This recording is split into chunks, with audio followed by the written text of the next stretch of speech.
lurkers, watchers. What's up, y'all? Tonight we're doing a little literary streaming. We're going to keep it going here with Rooks G for just a second. We'll get started in just a minute. This is our boy right here, Soul Crusher. We out here. We them boys.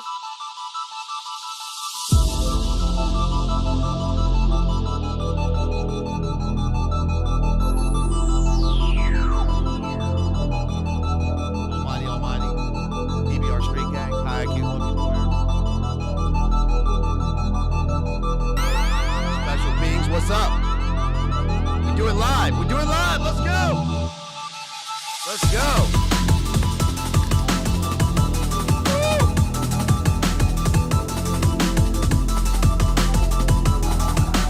Jump over the chat. Jason.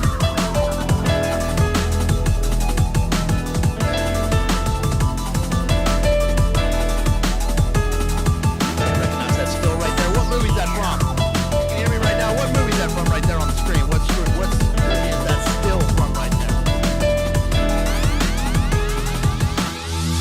Of course, tonight we're covering Cosmopolis by Delillo. Pure literary stream tonight. Shouts out to Crystal right there. Tommy Jones, what's up, everybody?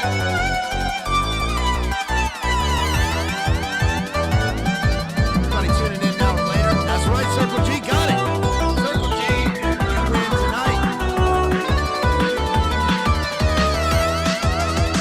Let's go.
Here we go.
Our boy Rooks G.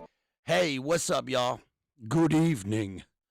Hope everybody's doing all right tonight. We're doing a little Saturday night streaming. We're talking about Don Delillo's Cosmopolis tonight. And before we begin, that's how I say his name. So if you're watching this later and you haven't seen any of the other streams that I've done on him, I know it's Don Delillo. I always call him Don Delillo. That's what I've called him since I was in 11th grade and first read White Noise. We've done White Noise here. We've done Point Omega, The Silence, Libra, Mal 2. Now we're getting into Cosmopolis, and we're going to find that this is, again, as always happens with his books, incredibly relevant for now, and will give us a sort of a, as he talked about in Point Omega, a Point Omega in terms of the postmodern zeitgeist, hyper reality, ultra capitalism. This book sort of covers everything. And by the way, this is a sponsored stream. Thanks to Evan T out there who sponsored this a long time ago. It's taken me really all this time to get the book back. Or get the book. I first read this in 2003 when it first came out, and the book has disappeared over time with a bunch of other of my prose books. Every time I look for a novel that I've had, it's gone. But anyway, I got it back, or got a copy. I got a copy, and so we'll be covering this tonight. And I'm not really talking about the movie so much. I'll make reference to the movie. The movie has Robert Pattinson. It's a Cronenberg movie, and we've done some Cronenberg. We recently did Crash. That was not too long ago. And we've done Brandon Cronenberg, Possessor, Infinity Pool. But I'm not really, I got to say, the book, Delillo is, again, that's what I'm calling him, so I'm just going to call him that. Delillo is unfilmable in many ways because his books are written in a style that is, I don't want to say just esoteric. I mean, his books have an incredible sort of cadence to them, and this really is in many ways a prose poem. The book also concerns poetry, but it begins with this protagonist who is a financier, a young, brilliant financier, and it begins discussing poetry. So I'm going to talk about that a little bit and get into all of the language that he uses, what the book means, just to give you a breakdown of what the book is about. So it's essentially Snowpiercer in a limo in many ways. And that seems like it would be great for, it would be a cinematic in style and written to be easily translated to film, but it's actually not that. And the Cronenberg, here's what I'll say about the Cronenberg movie. So the Cronenberg movie is probably too avant-garde for its own good and makes too much of the setting. Also, the casting in the casting of the characters for the movie don't really fit. Now they really when you're reading a book, even if you've seen the film on which the book is based, sometimes it's untranslatable because you have your own idea of the protagonist and what he looks like, or various characters and scenes. And this is what should happen in a book. And this one, sometimes they will mix over into the film and it will be good. But this one does not work that way. The film really, especially when we get to the end with the Paul Giamatti character in the film at the end, it doesn't really work. I think Paul Giamatti is probably the wrong actor to use for this. And I'll discuss why as we go along. But what the book is about is basically we have a young, ultra chic financier who is waiting for his limo to pull up. The book takes place in the late 90s. This is a pre-Big Nine book, but I'll get to that in a second also, why that's important. He basically gets in his limo and goes for a haircut. That's basically the book. But it's so much more than that. One of the things that people talk about when they talk about this book is how it incorporates the funeral of Biggie Smalls into the narrative. And that's important because he goes through a number of sort of, I don't know what to call them, kind of staging points that are almost like, I don't know how to translate this. It would be like points in a data stream where you're looking at code and you find various hubs is almost what it's like. And I say that because the book it takes what white noise did for postmodernism and it fast forwards it to the edge, the absolute edge of postmodernism into a kind of postmodernism, which I've discussed before. But the book was published in 2003, so it's firmly at the height of the war on terror, and yet it takes place in the kind of 90s, end of the 20th century zeitgeist. And this will become more evident as I kind of take us through the book and discuss some of the language in it.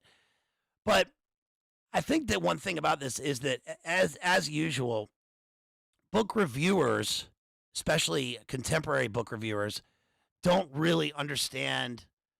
They may understand, but in terms of blurbs and short reviews, I think that Delillo's work transcends the kind of ability to do that in a number of ways. So if you are given the book in 2003 and you're doing a book review, one thing that is weird about Delillo is that his work, to me, this is my opinion, seems so kind of ahead of its time and far in the future. Not futuristic, not technologically futuristic, but futuristic in terms of where we're going to be in society. It's really predictive.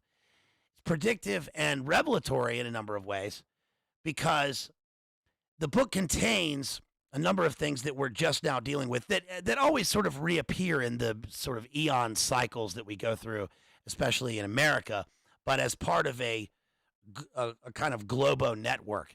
So one thing that occurs in this is there is a, let's say, assassination attempt that occurs in the book. And we find that the protagonist is aware through a techno network, a kind of cybernetic network that is kind of internet 1.0 or pre-internet as we know it, where he's aware of this intense data stream because of his connection to markets and especially the stock market. And of course, what happens?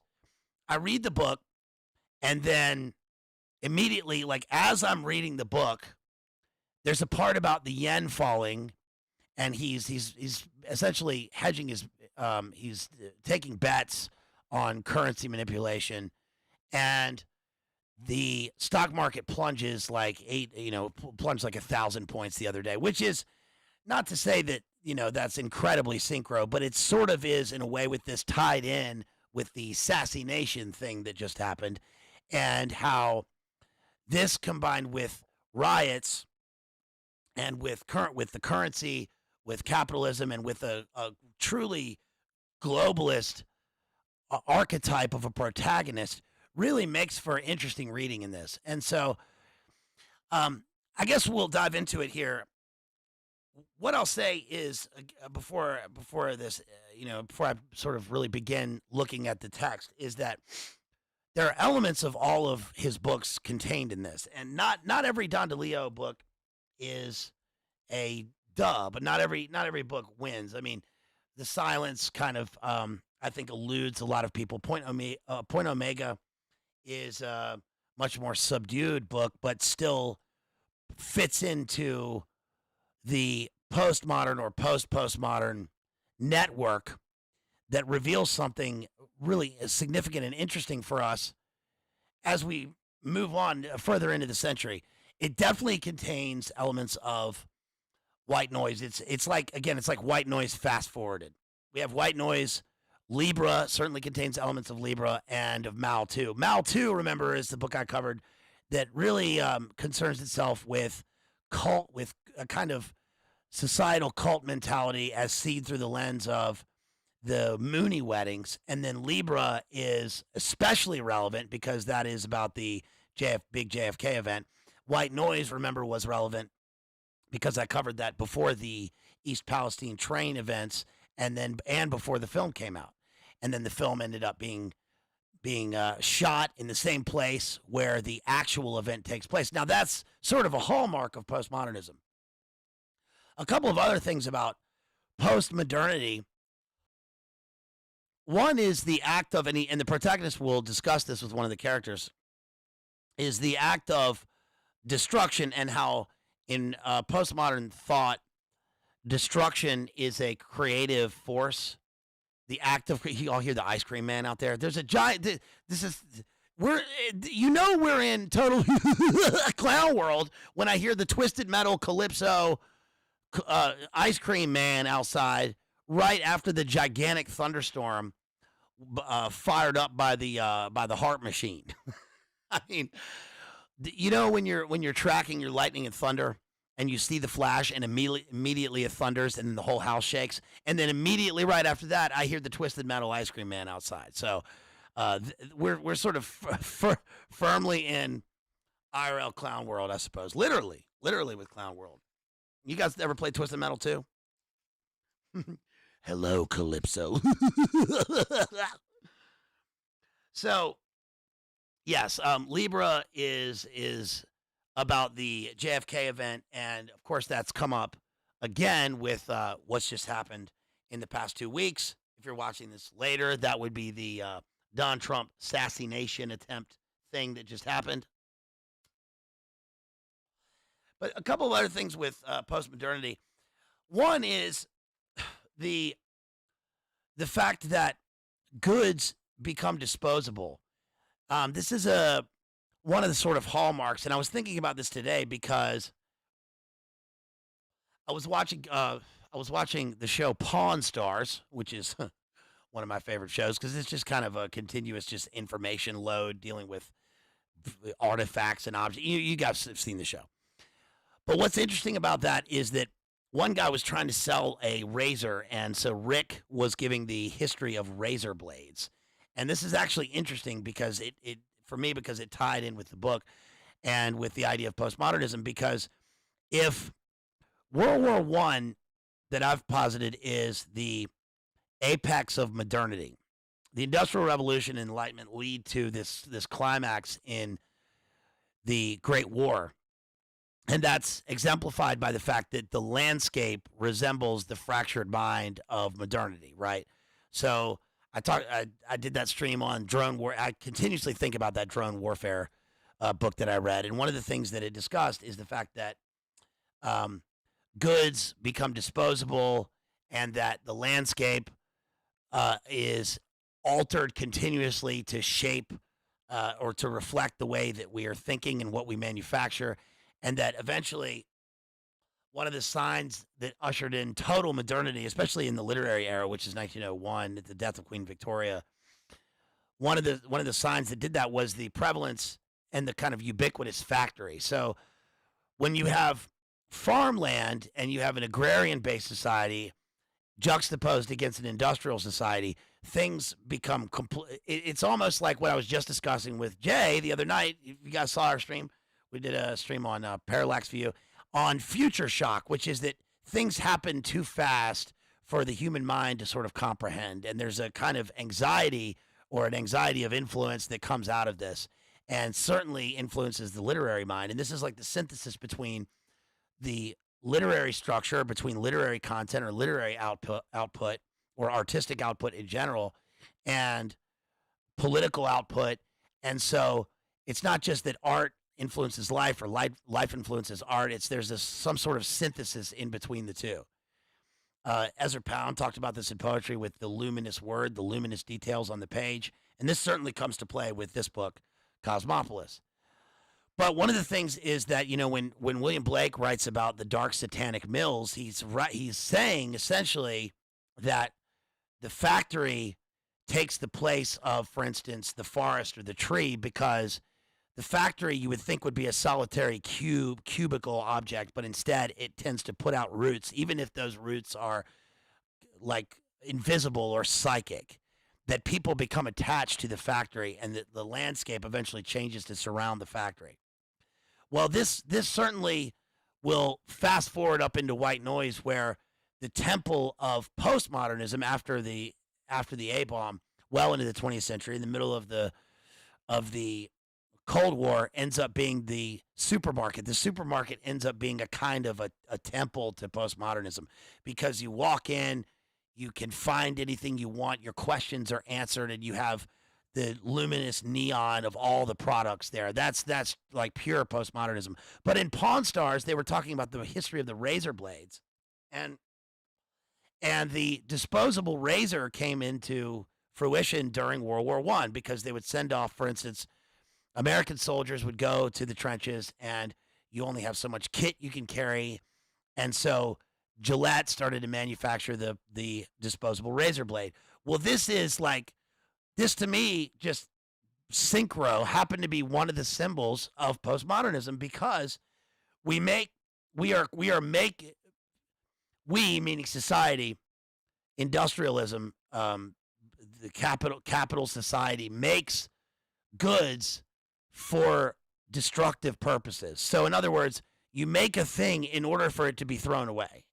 There's a kind of weird poetic paradox to that. Do you think so? I mean, not to mention the fact that the razor blade itself, I know it sounds like I'm going kind of too far with this, but the razor blade itself is meant to destroy, right? So you grow hair, just to take it at a basic level, you grow a beard only for it to be destroyed, which is, I'm not saying there's a value judgment in that. I'm just saying it's a thing.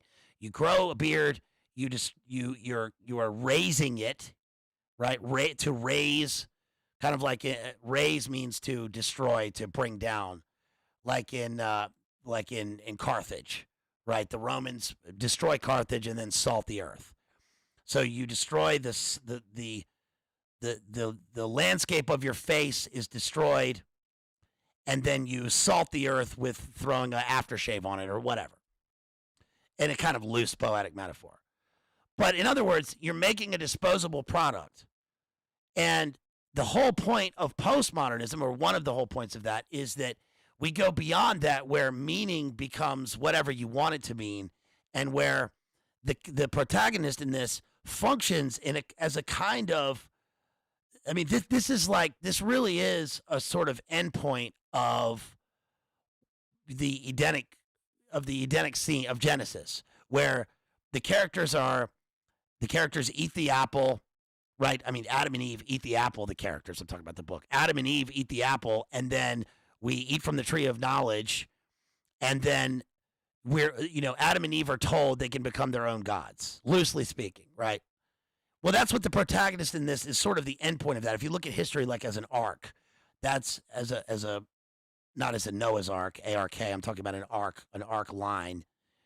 And we fast forward to this point, and this is what the protagonist is. He exists in a bubble of his own world. And I'm going to read you a couple passages in a second that exemplify, give sort of evidence for what I'm talking about here.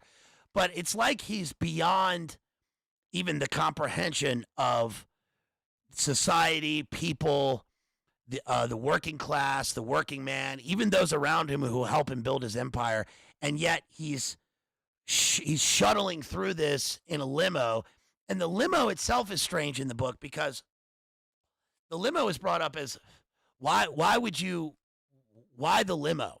I mean, no one rides in a limo anymore as a status symbol. The only people who do that are people going to like prom or something. So it's funny that he rides in this white limo, and yet it's a kind of chariot that mixes in with the other members of his class in the book. So even though it's a kind of a zebra camouflage, right? He's camouflaged in plain sight. It's just that he's hard to pick out in the midst of the other potential elite targets within the book, including the nameless president that's described. So the book begins.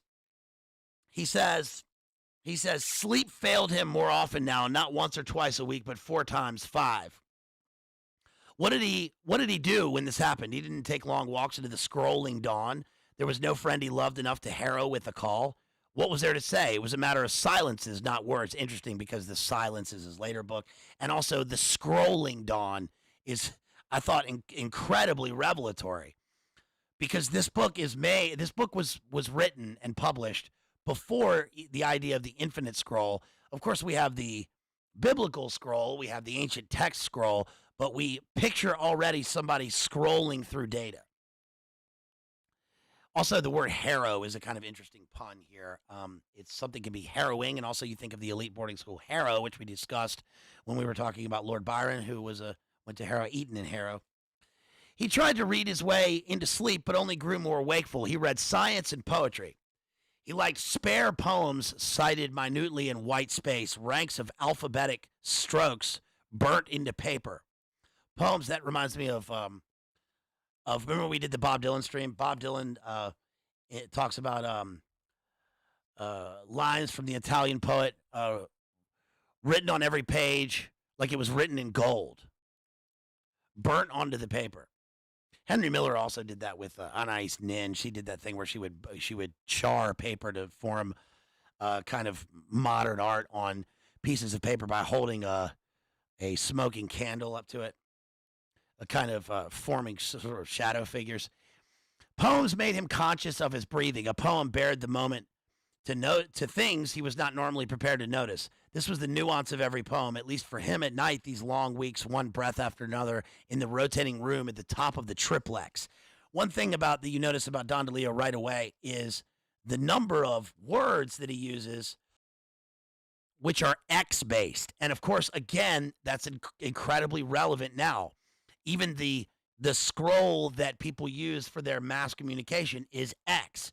I know that a lot, Jamie's talked a lot about the X and the occultic X in the form of X, also space X, right? With X meaning out of, XO with the weekend, X marks the spot.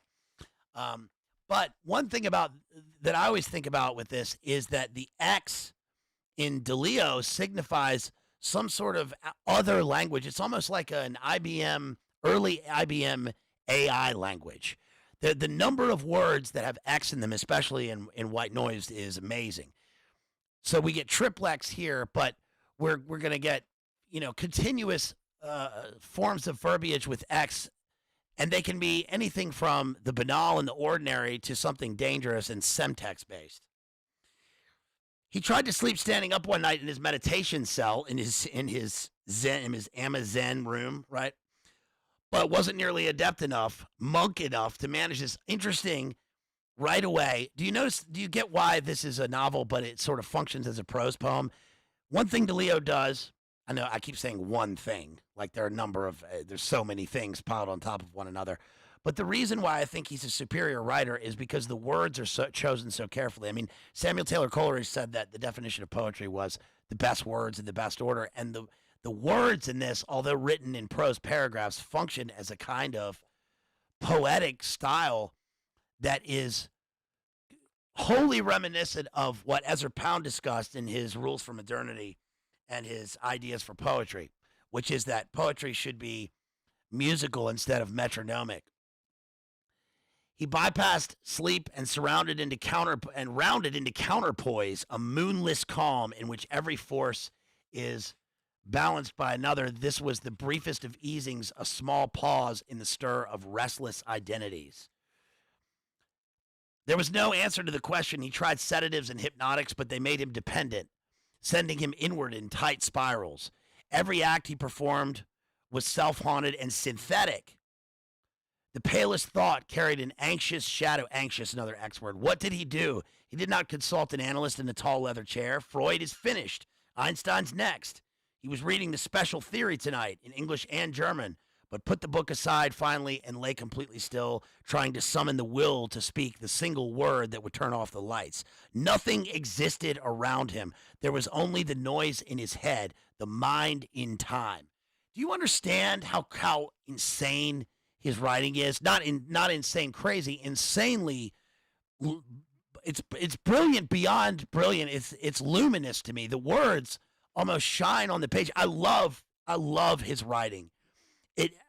I pick up this book and I cannot stop it. I cannot put it down, which is counterpoise, as he said, to the film, which I cannot finish. I don't.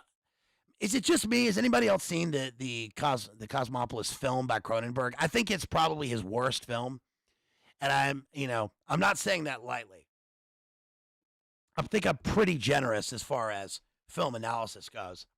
I mean, I really try and look for the strong points, and I just cannot take on the film. The film to me just it drags, and it shouldn't, because the movement of the narrative, it's literally constantly moving. I mean, he's in stop start in traffic in a limo, but he's in a vehicle. So the vehicle should signify movement.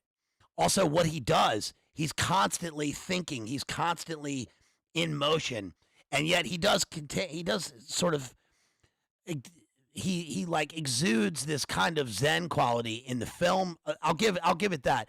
But the book far surpasses that, and that's one reason why it's kind of untranslatable, because all of these words and all of the imagery is is unfilmable. It's you cannot put this in a cinematic sequence without it being a kind of exposition, which is weird because I continuously talk about how the great literature shows and doesn't tell.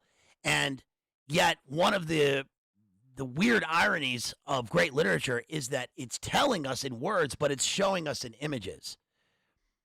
So that's where you sort of transcend exposition and drive into something forward. And the other, okay, here's the other irony about the book. The book, and this is why the reviewers kind of get it wrong, but one thing that I get that they were stuck on was the fact that the book isn't really about much in terms of a traditional narrative. But outside of the fact that Delillo himself has in interviews, and I usually don't cite these sort of things, but Delillo himself has sort of talked about the fact that in the future, a book will break the bounds of the traditional narrative, like as if you don't need a beginning, middle, and end in a kind of far postmodern book, because time becomes kind of a sort of doom scroll, an infinite scroll, and an unending data loop to mirror our daily lives mixed in with technology. And this book really is, I mean, in a way, we've talked so much about the idea of transhumanism, but this book, if anything from Delillo, even surpasses that. It goes beyond that.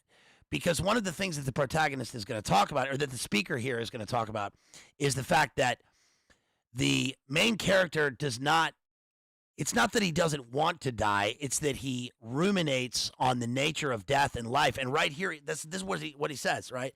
He says, nothing existed around him. There was only the noise in his head, the mind in time. As if this is like where nihilism and transhumanism and postmodernism are meeting a nexus point for me, because it's not just that nothing matters, and it's not that in terms of nihilism, it's not that just that nothing matters, and it's not just that technology takes you beyond that, or that there is no end when your mind is uplinked into the data stream. It's that you existing are the only thing. This is hyper perpetual, hyper now, hyper reality, right? This is like what we're living in right now is the beginning of that, where every single person has their own story.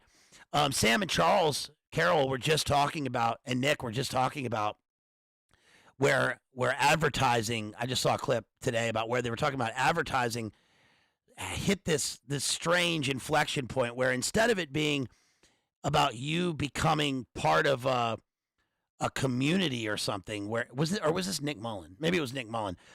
Instead of you becoming part of a community, through the advertising campaign where, join this thing and you can be part of it.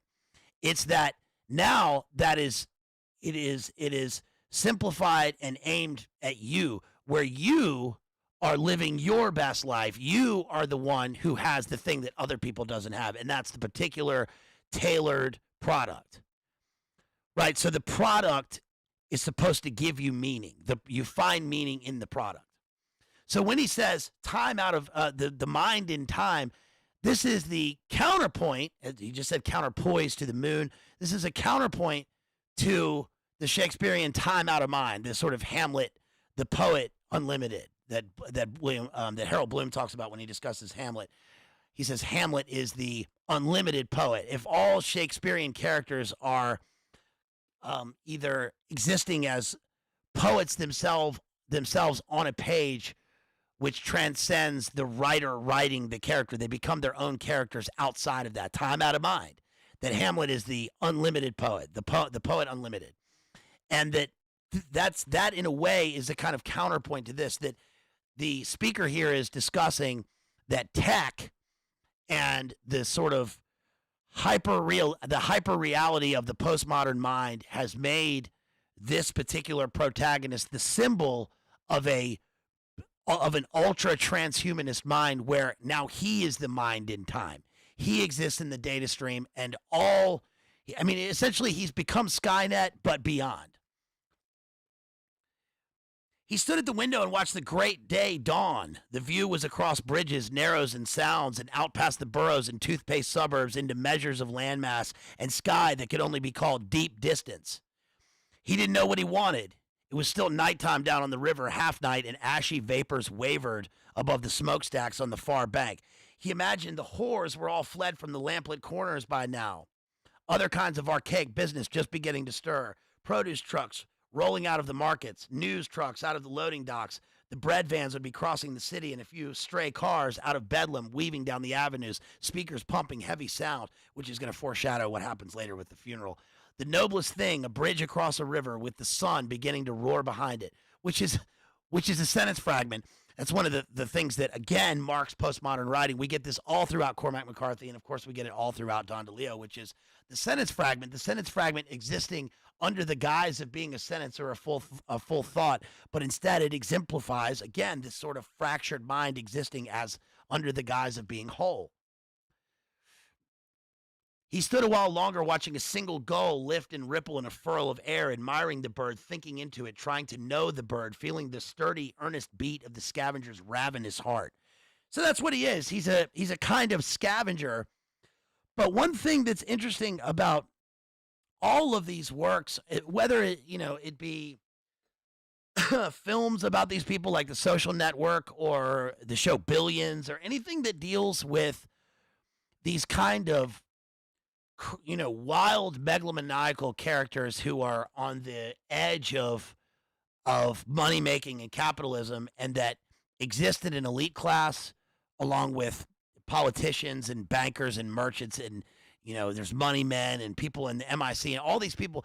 The singular personalities that exist in these things almost always are these types who are one could call it like individually psychopathic, right? Because everything that he's looking at is almost from the perspective of being below him, as if he's standing on the great tower, right? He's sort of above all this. And yet these characters are always alienated, not only from the world, but alienated from themselves. And that's why they are continuously trying to find meaning through some sort of either new age Zen or with a mentor or a guru.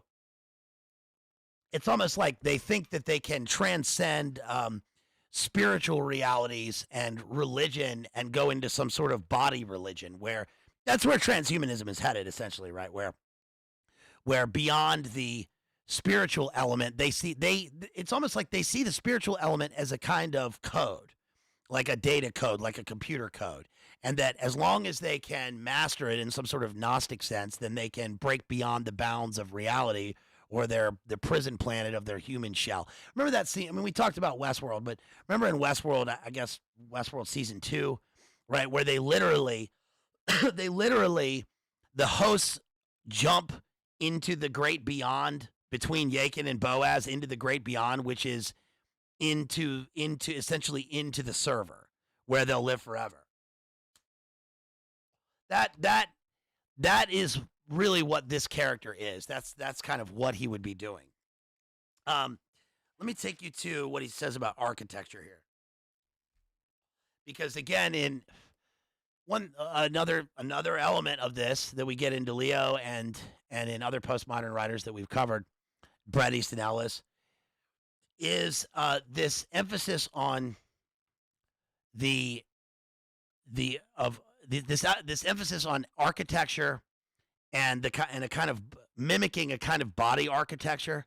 So so here's what I mean. That sounds completely ridiculous, but let me explain by this. Um, when we look at houses or structures in literature, obviously, I've said this continue over and over. They almost always function as symbols of the human soul or the human psyche, which is why when we're looking from the inside out and the speaker is looking in the window, usually they will see themselves looking back at themselves, right? They'll see themselves in reflection, but they also see beyond. When we have broken windows, the psyche has fractured. Here we have something different. We have a character looking outside in, and notice what he says about the sky and buildings. He says he rode to the marble lobby in the elevator that plays Sati.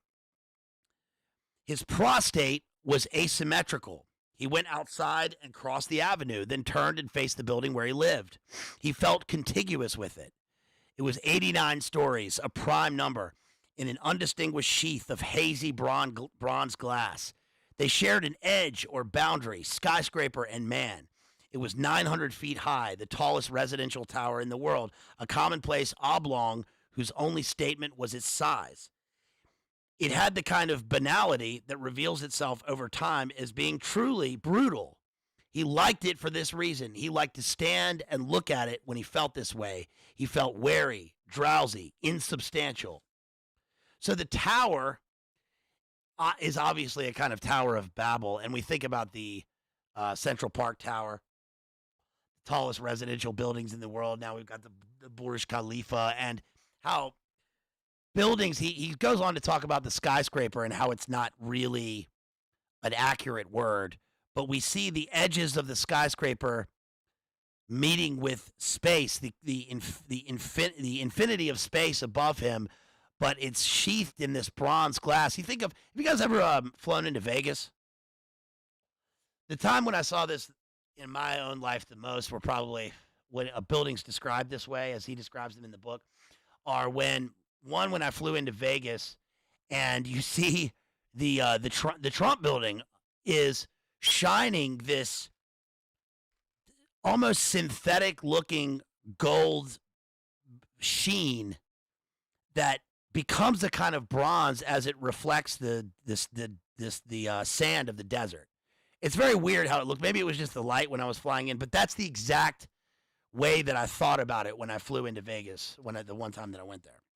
The other would be Hong Kong. If you've ever seen Hong Kong, the skyline, or been to Hong Kong, it's crazy because if you've never been there, you think of it as Hong Kong Island, but actually Hong Kong is mostly made up of Kowloon, which is on the mainland, but you fly into Kowloon and it takes forever to get to the actual island and Victoria Harbor. But when you look at the cityscape from Kowloon looking over into Hong Kong, it's crazy because there's this juxtaposition of colonial buildings and British systems, British architecture, the English taxi system that was still there when I was there. I don't know if it's still there. This was right after the handover. And then you get these buildings that are like purposefully anti-feng shui. They look like, there's the one building that looks like the praying mantis with the sort of diagonal lines. They look like it looks like a neon space city, like vaporwave in extremis, that's just looming over the city. Thank you for dropping those links, Jason. If you guys want to support me, I really would appreciate it if you want to support me via PayPal, Cash App, Venmo right there. You can also grab a membership. You can also you can hit me up with a super chat, ask me questions, make comments, give a shout out, whatever you want. But thank you for dropping those links, and I will get to those in just a little bit. But it's interesting that he describes banality almost into a form of brutalism here. You know, I also think of the old Pan Am building in New York, which is there's a great post on that Instagram. It used to be on Tumblr back in Tumblr days, but then it went into Instagram. It's the Art Brut account, and there was an Art Brut account post of a picture of a helicopter landing on top of the Pan Am building in New York, with the music from Maelstrom, this French touch artist Maelstrom, friend of Gustavo Stein, which sounds almost like a digital helicopter whirring. And I also think of that. This is like, It's like if you took Mega City 1 and made it and immersed it in the hyper reality of now, but outside of time. I don't know how to describe this. I mean, it's so crazy because with these books, often I feel like they're being neural linked. I'm jacked right into the thing. Like I'm neural linked right into the words, but the words almost elude me, even though the books are written in words. This also happened with Heart of Darkness, which is not a postmodern work at all. That's the proto-modern work, but it's very difficult to describe the words because the words are so perfectly chosen in the book. So it's sort of hard to find metaphors to describe them, if that makes sense. Let's move on to, let's see, zero saturation. He shifted position in his chair and watched the surveillance camera adjust. His image used to be accessible nearly all the time. Video streamed worldwide from the car, the plane, the office, and selected sites in his apartment. But there were security issues to address, and now the camera operated on a closed circuit. A nurse and 2 armed guards were on constant watch at 3 monitors in a windowless room at the office. The word office was outdated now. It had zero saturation. I mean, that's probably the best description of the book, right? The term that comes out of the book, zero saturation, is one of those terms that we get when you read a book and you find a singular word or phrase. Zero saturation stuck with me from this. Also, the video stream. I mean, this is obviously predictive of the live stream. The character is driving around in his limo with everything, not only in a kind of a live stream himself, he functions as a kind of live streaming system himself, capable of understanding all data at all points at all times, is how jacked into this guy is into the system. But it's almost like he has a film going in his own head, a live stream of the world around him. Page 20 talks about the credible threat, and this is the part that's incredibly relevant for right now. He says he found Torval. Torval is his bodyguard. He found Torval's burly presence was a provocation. He was knotted and sloped. Sloped? We've just heard about the slightly sloped roof. He had the body of a heavy lifter, appearing to stand and squat simultaneously. His bearing was one of blunt persuasion with the earnest alertness that thick-set men bring to a task. These were hostile incitements. They engaged Eric's sense of his own physical... Eric is the protagonist. They engaged Eric's sense of his own physical authority, his standards of force and brawn. Do people still shoot at presidents? I thought there were more stimulating targets, he says. So he's just been warned. So he's driving in his limo, and he's warned by his bodyguard. His bodyguard is totally dialed into the proto-internet live stream data feed of all of the things happening to all of the elites in the world, as if they have their... It's almost as if the elites at this point in time in the book have their own social media network system. And so anything that happens to them, according to their security, gets pushed out to all of the various Bluetooths of all of the bodyguards all over the world. This isn't like a futuristic novel. This is supposed to be the now, and the now of 2003. But it's also something that is obviously predictive of now disseminating out into regular people. But we see it functions as also as a kind of metaphor. But what he learns here is that he can't make his way through New York at the beginning of the book in his limo because he's learned from his bodyguard Torval that the president is in town. And his comment is, which president are we talking about?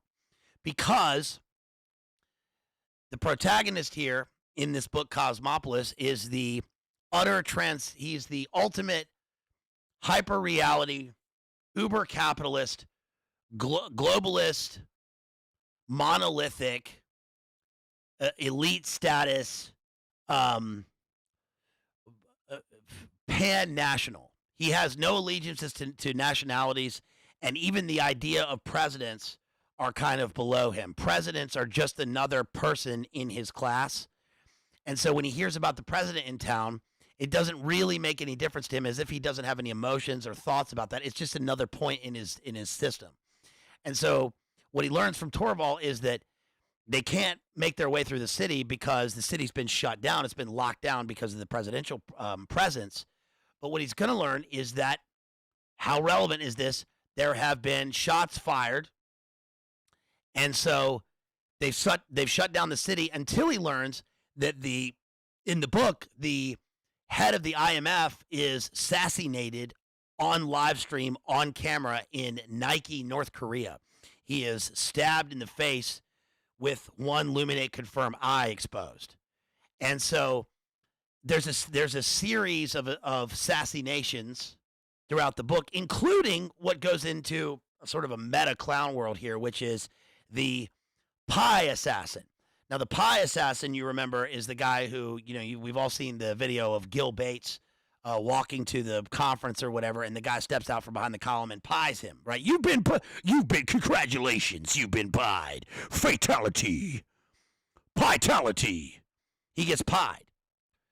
So he's also on the lookout for the pie assassin, which adds a sort of a farcical element to the book and to the film, but which is a very real, credible threat in light of all of the other events that are happening, which are the lethal threats. Moving on to page 28. Oh yeah, so these are the people in his class. He says he picks up. So he's married to this beautiful woman who is essentially an R child or a Warburg. She is from a old money banking family, and he describes her as a poet and not a very good one. So one of the things about these characters also is that I got to stop saying one of the things. It's annoying even me. What do you mean one of the things? There's like a million things. The millionth thing about the speaker is that he describes these characters in this peak of the pyramid elite class as not just being interested in a kind of new age and Zen, but also in the arts and especially in painting and in poetry. But it's not for an artistic sake as we think of it. Obviously, there's the money laundering element that plays a role, but it's also that's sort of irrelevant in the book. I mean, they're beyond that. He says at one point, like, he donates, he gives no money to charity. He's even beyond that. Really, it's a kind of status symbol, and one of the ironic things in here is that he's going after a Mark Rothko painting, which will add a kind of illuminating transcendence to an empty space in his gigantic Globo condo at the top of the globalist world, which is ironic because say what you will about Mark Rothko, but Mark Rothko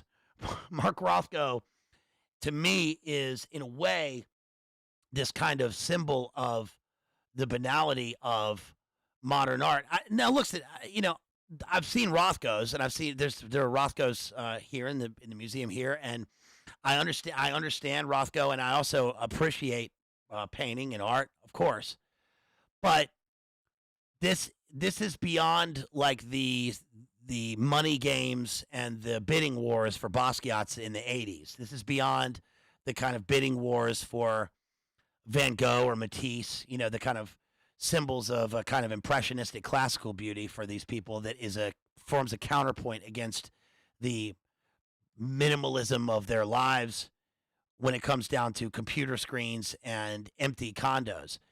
What we're seeing here is color filling up space.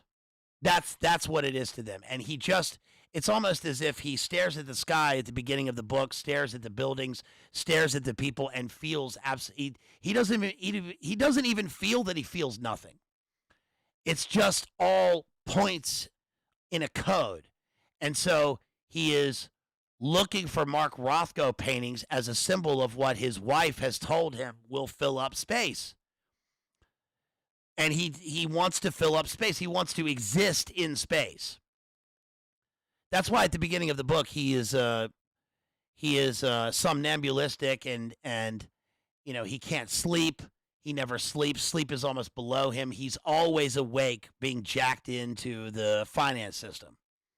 And of course, his wife is a poet because this is the opposite of what the poet exists almost at one of two scales. The poet exists either at the bottom or at the top. There's almost no midpoint for the poet. You very rarely get the average middle class poet. I mean, Wallace Stevens was an executive board member.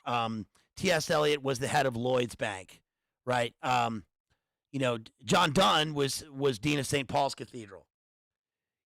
You get Rimbaud, who is completely broke.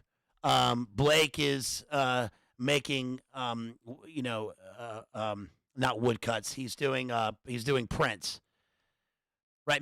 Probably the middle class. The symbol of the middle class poet would be somebody like probably like Wordsworth or somebody like that. I mean, Coleridge is on the elite side, and I guess so is Wordsworth. But Wordsworth's poems, even when he becomes poet laureate, I know I'm kind of getting in the weeds here, but William Wordsworth, when he becomes poet laureate of England, was seen, at least by his contemporaries, as sort of selling out into a kind of bourgeois mentality.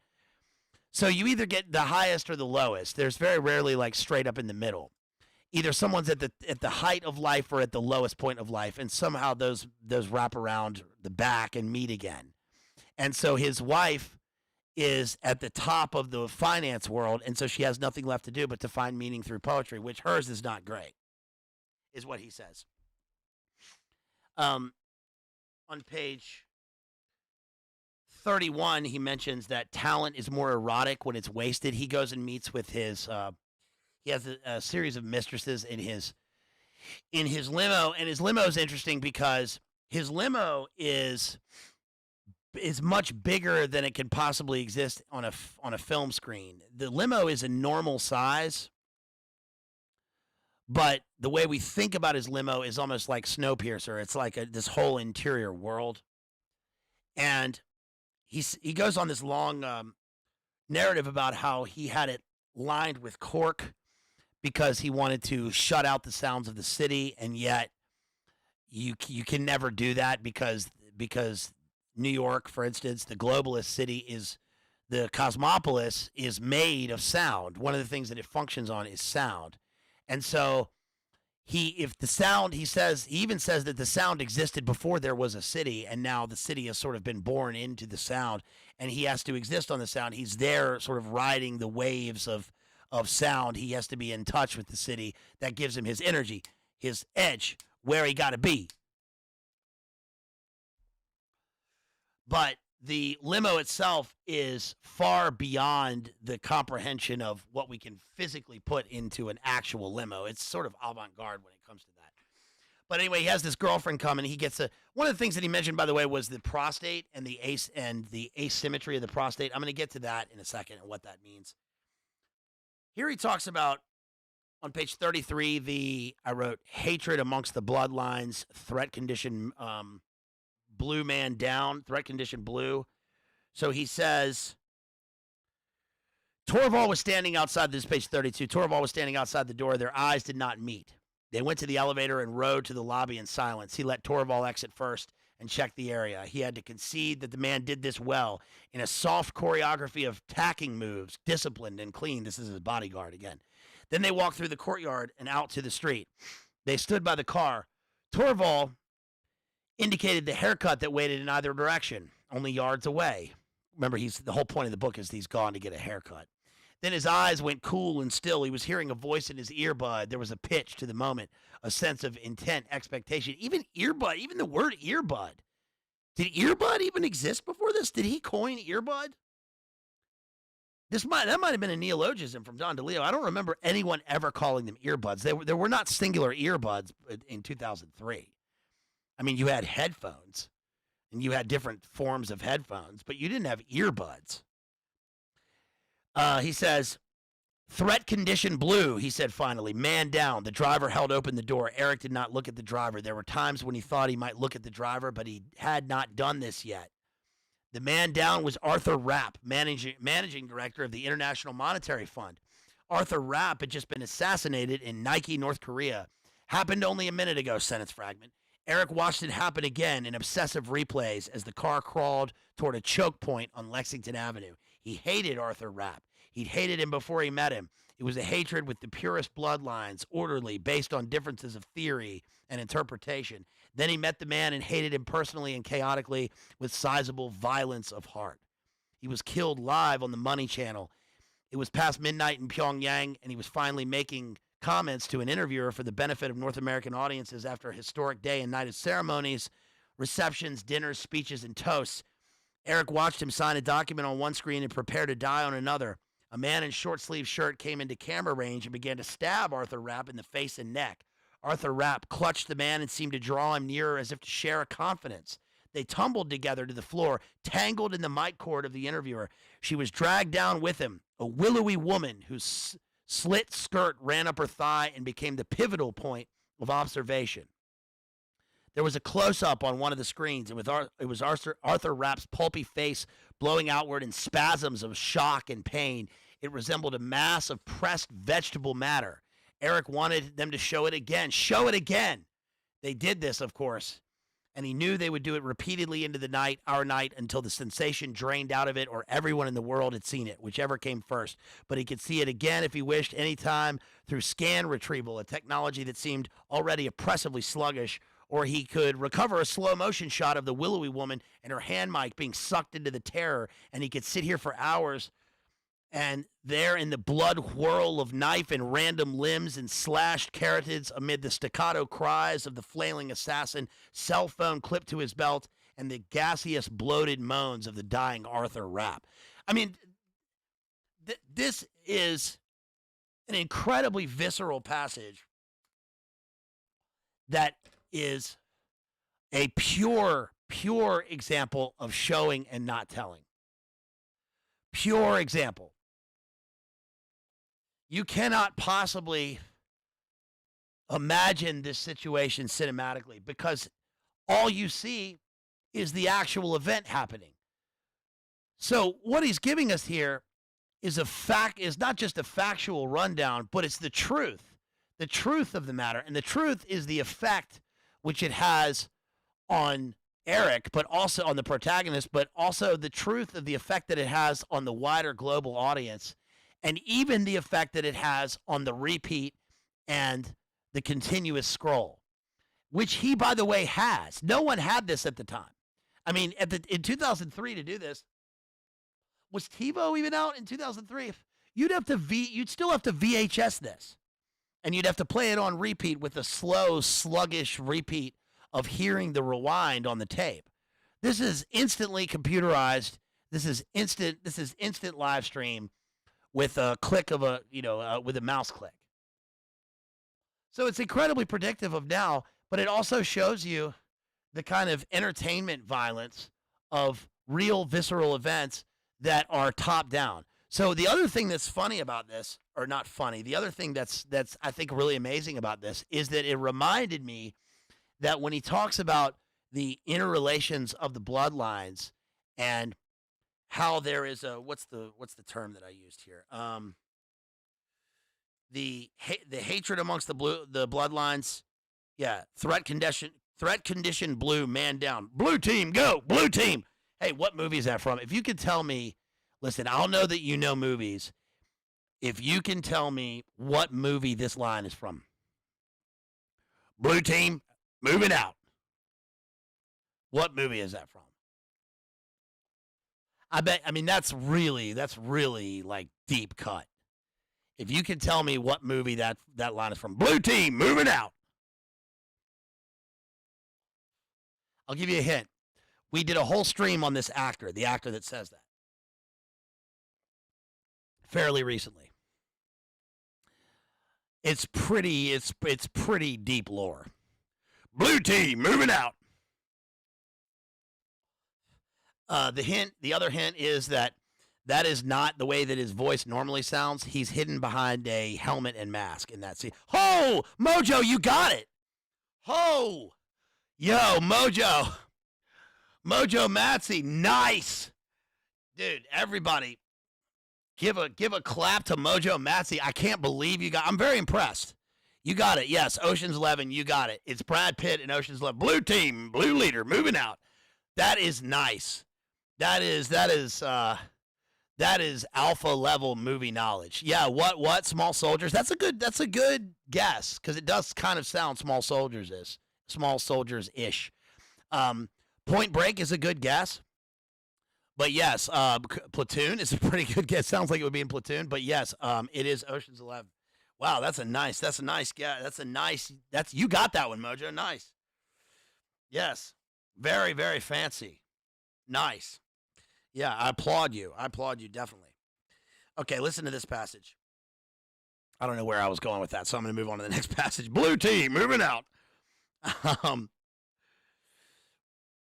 The bank towers, this is page 36, the bank towers loomed just beyond the avenue. They were covert structures for all their size, hard to see, so common and monotonic.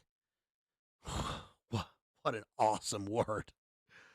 Monotonic. Tall, sheer, abstract, with standard setbacks and block long and interchangeable, and he had to concentrate to see them. They looked empty from here. He liked that idea. They were made to be the last tall things, made empty, designed to hasten the future. They were the end of the outside world. They weren't here exactly. They were in the future, a time beyond geography and touchable money and the people who stack it and count it. He sat down and looked at Chin, who was biting the dead skin at the side of his thumbnail. He watched him gnaw. That was not another of Michael's tender reveries. He was gnawing, grinding his teeth on the hangnail, then the nail itself, the base of the nail, the pale arc of quarter moon, the lunula.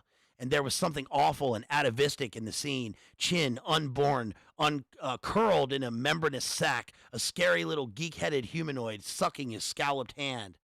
Why is a hangnail called a hangnail? It's an alteration of agnail, which is Middle English. Eric happened to know from Old English, with roots in torment and pain. Fucking so awesome, dude. This kind of book really, really gets to me, man. This is such awesome writing.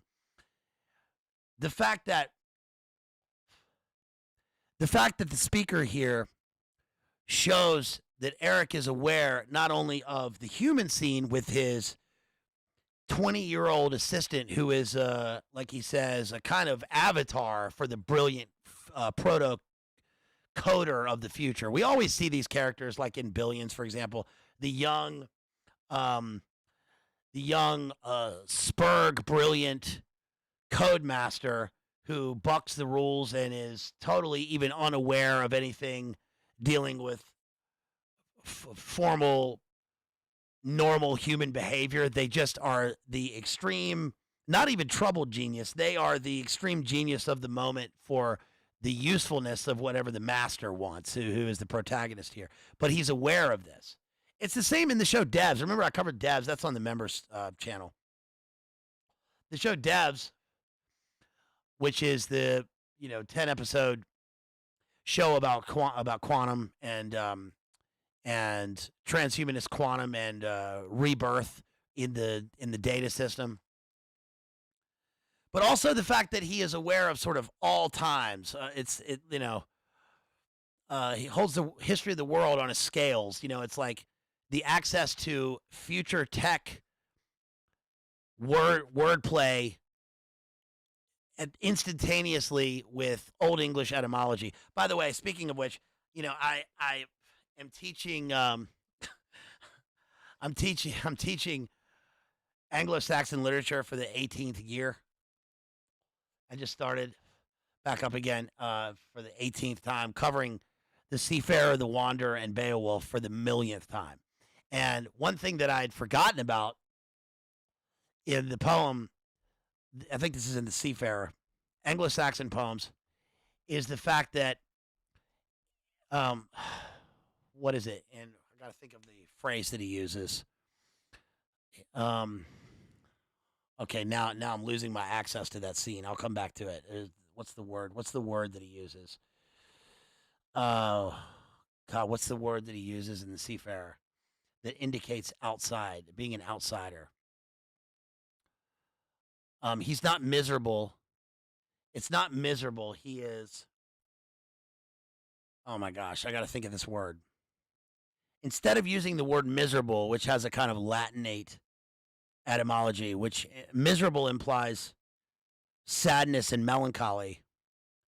But what's the word? He uses a different word.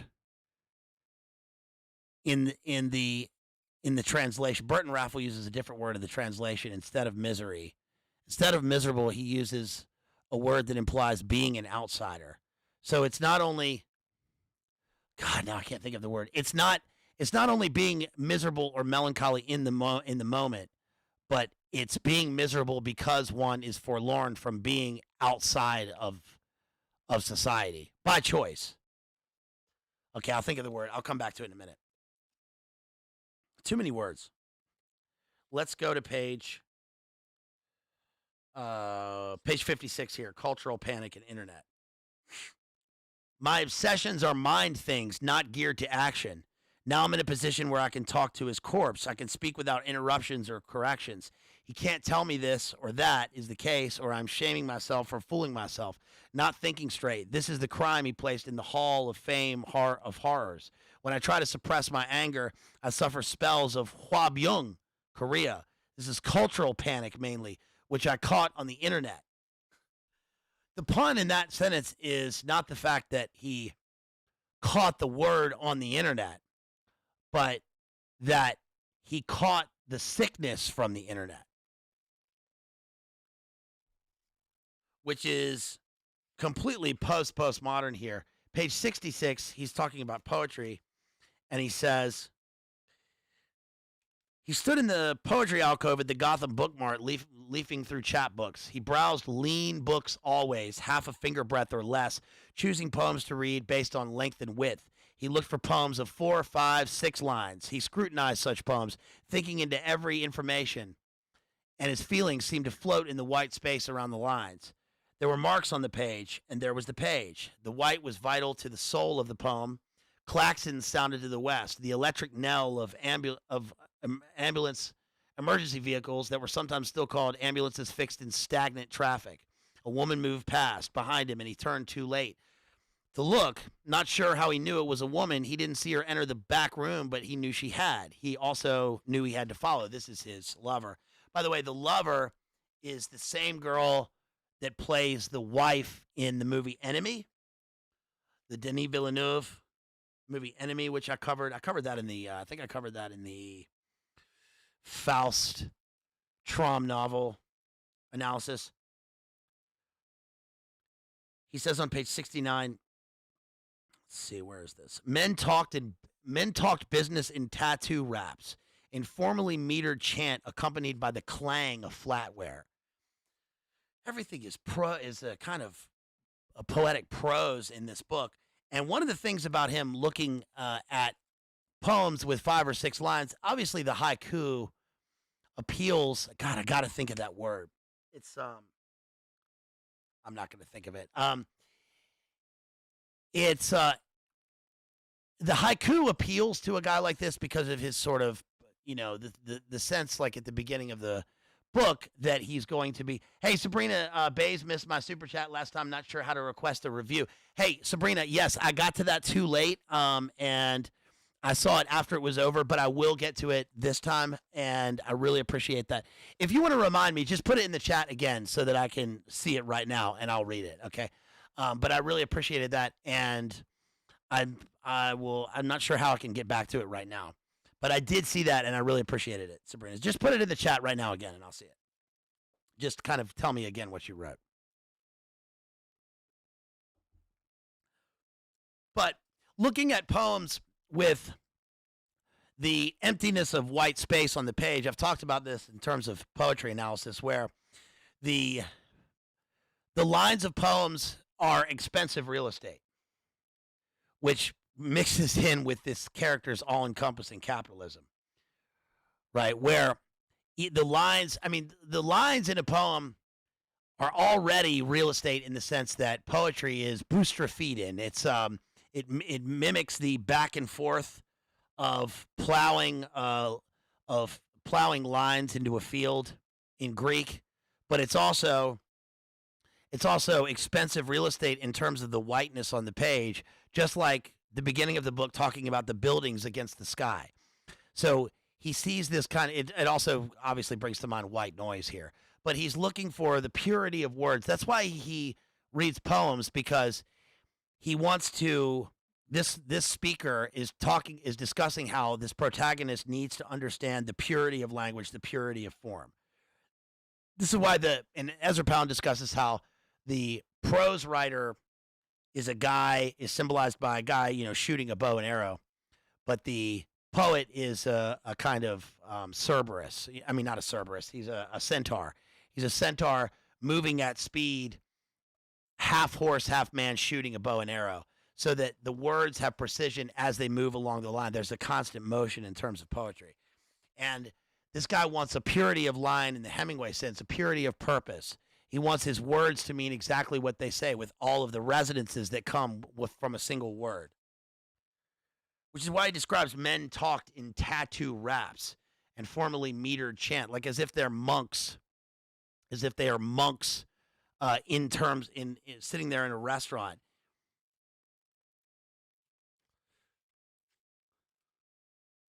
Clanging away at their flatware, almost in tune with one another, but not in a spiritual sense. This is in a completely, like, some sort of tectonic cultural sense. On the next page, he talks about currency manipulation and extraterritorial allegiance. See, this is pages 74 and 75. Eric was rapt. He was held nearly spellbound. He admitted this thing, whatever it was. The bodyguard was at the counter speaking into his lapel. Eric extended an arm, indicating there was no need for the man to take action. Let it express itself. People called out threats and curses that overwhelmed the voices of the two young men. He watched the nearest guy get jumpy, eyes beginning to drift. The threats sounded ancient and formulaic, one phrase eliciting the next, and even the remarks in English had an epic tenor, deathly and stretchable. He wanted to talk to the guy, ask him what the occasion was, the mission, the cause. On the other side of 6th Avenue, the car moved slowly past the brokerage house on the corner.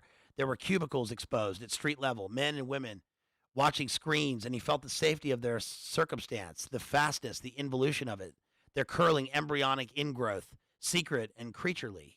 He thought of the people who used to visit his website back in the days when he was forecasting stocks, when forecasting was pure power, when he touted a technology stock or blessed an entire sector and automatically caused doublings in share price, and the shifting of worldviews when he was effectively making history before history became monotonous and slobbering, yielding to his search for something purer, for techniques of charting that predicted the movements of money itself.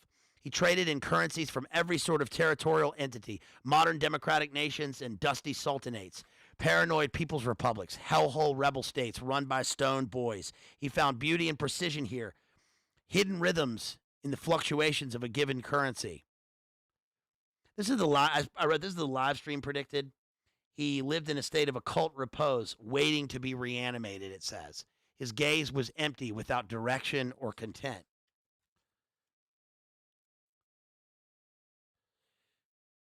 Let's move on to the beyond. I mean, there's so much in this book. He talks about the beyond here. Let me get to the transhumanist part on page 105.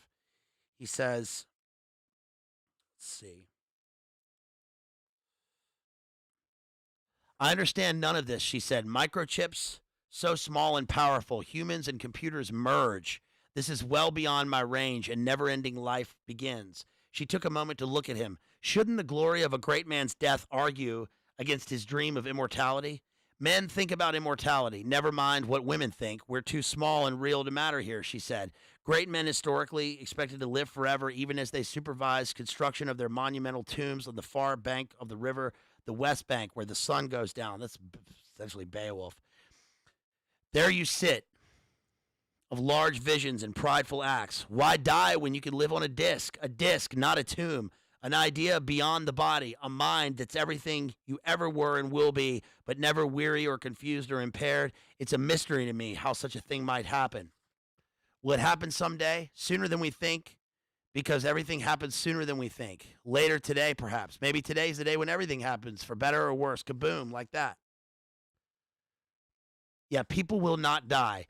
People will be absorbed in streams of information. Computers will die. They're melting into the texture of everyday life. That's almost post-transhumanism here.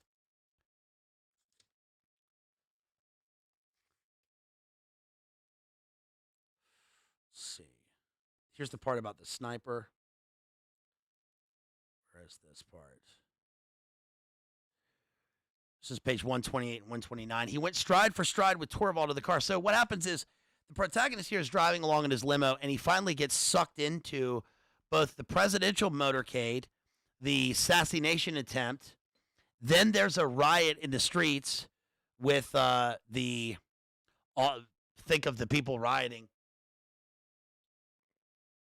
now, revolutionary movements, etc., replaying in the eon, and then he goes into the culture war and right into a Biggie Smalls funeral procession, which in the book is called, he's a rapper, he's a Sufi rapper. So if anything, the protagonist in the book identifies mostly, we can identify him as a kind of Sufi. We can identify him with the religion of a sort of a Sufi mystic, right? Someone sort of wandering the deserts of the urban landscape and who is mixed in with the resonant tones of the city with a kind of new age, roomy mind shift and a sort of technological mysticism.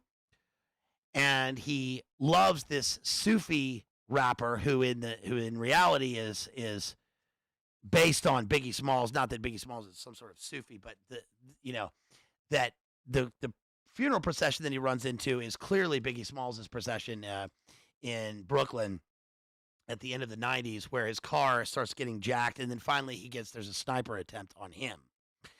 And he says the man was back there somewhere dancing beyond the reach of his wars and his corpses, his mind snipers firing at first light.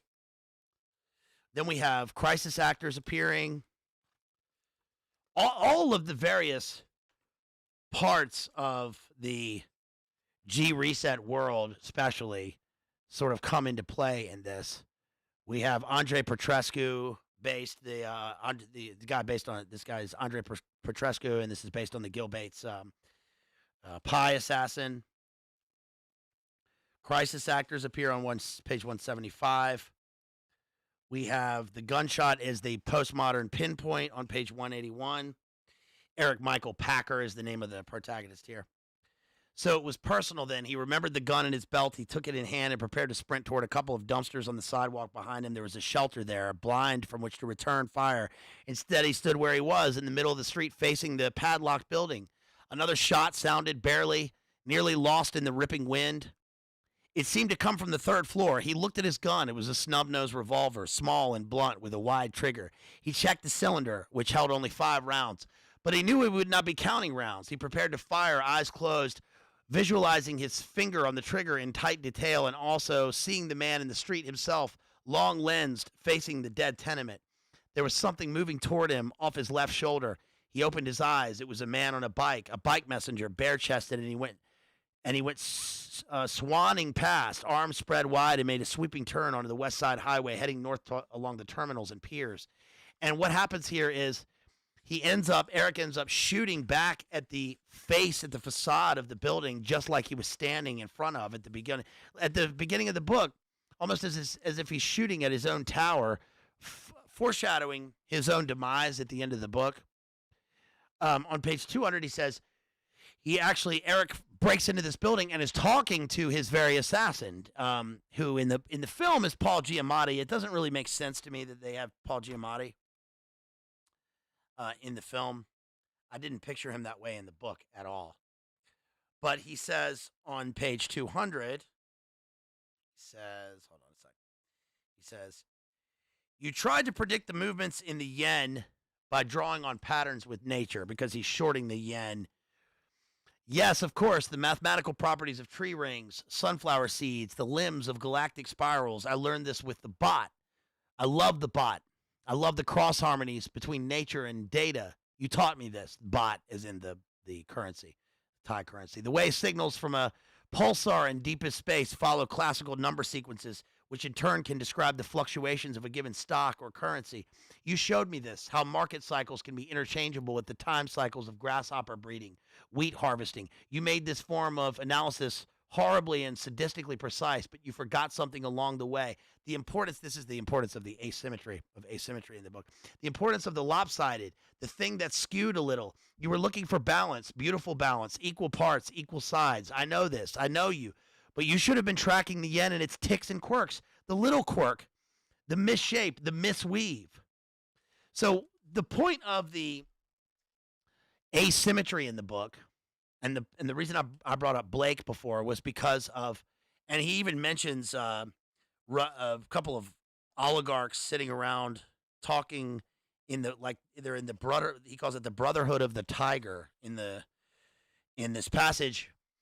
And the reason I brought this up earlier is because one of the things that's interesting about, it's very, you're right. It's very pie.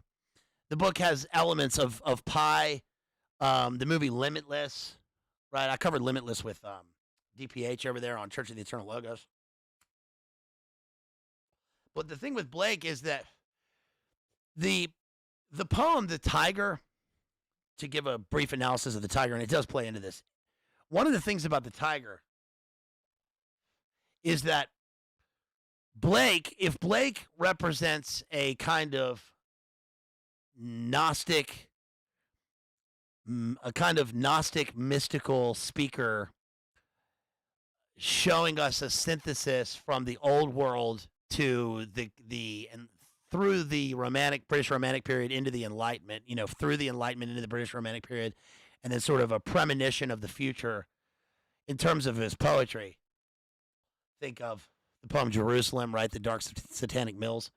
Well, one thing about his poems, right, with Songs of Innocence and Experience, is that if Songs of Innocence, if that book is symbolized by the poem The Lamb, little lamb who made thee, little lamb, I'll tell thee, little lamb who made thee. The lamb in Songs of Innocence is obviously Eucharistic. It's obviously Christ. We have Songs of Innocence, bless the little children. Children being closer to God. Every man in his faith should be as a little child. Well, the Gnostic opposing opposite of that, but somewhere creating a kind of synthesis of creation, is the tiger. Because what he wonders about the tiger, tiger, burning bright in the forest of the night, what immortal hand or eye could frame thy fearful symmetry? On the page, we have a quatrain where the words rhyme, but there's a half rhyme. And what's ironic is that symmetry is actually asymmetrical in terms of the form of the poem. But like what he says here, in terms of symmetry and asymmetry, Eric has an asymmetrical prostate, which tells us that he should have been looking for the asymmetries and the phase space in terms of data points. He should have been looking for the things out of the ordinary instead of the constant data stream. It's the spaces between those things. And that shows us that the poison that's going to kill him is already inside him. There's something oblong about him. And if he just learned to understand that and embrace that about the world, he would have understood himself better, or vice versa. But this is brought up by, of all places, this is what Ian Malcolm is talking about in Jurassic Park. One of the things that's different about the book, because I just read the book not too long ago, one of the things that's interesting about the book versus the movie is that in the movie, you remember Ian Malcolm and Jeff Goldblum, life, finds a way, right? You think of chaos theory and the butterfly effect and all that. But actually what he talks about in the book is phase space, and how when he's looking at string theory and predictive models, it's actually the asymmetrical and the oblong that shows them that there is something that they can't quite comprehend as human beings. That, this is like Ozymandias in a way, Shelley's Ozymandias, where Ozymandias builds giant monuments to himself. They just talked in the book, I just read that passage about building giant monuments to oneself and thinking that one can live forever based on the forever monuments that you build, saying that you are the greatest person ever. But in fact, everything recedes into the desert, into the sands of time, because life is vanity, because we live in a fallen world and everyone is mortal, including your thoughts and your aspirations. So this is the one thing that eludes the character. And at the end of the book, there is a wild passage here, and this is where I'm gonna finish up with Cosmopolis by Don DeLeo. There's a wild passage. The point again that the reason I read this and the reason that I'm showing this to you guys is because this book really does signify not only where we're going, but where we sort of already are at the beginning of this stuff. We are past modernity, past postmodernism, past war on terror, past war on the self, and we're going into some wholly new space. Wholly, like WHOLLY, where these kinds of characters, these sort of pyramidal figures in the elite structure are getting to this point if they're not already there. And what we realize out of this, this is what he says. He says he's meeting with his assassin here in his apartment, and he shows him his gat. He says to the assassin, "I fired that gat. You have no idea about that thing." And he's got a 38 in his hand. But at one point, he realizes that he's already been shot. But he says, there was a trace of enzyme left, the old biochemistry of the ego, his saturated self. He says, there was something else to consider, that he'd married when he'd married in order to have a widow to leave behind. He imagined his wife, his widow, shaving her head, perhaps, in response to his death, and choosing to wear black for a year and watching the burial in isolated desert terrain from a distance with her mother in the media. He wanted to be, listen to this part, he wanted to be buried in his nuclear bomber, his Blackjack A. Not buried, but cremated, conflagrated. But buried as well. He wanted to be solarized.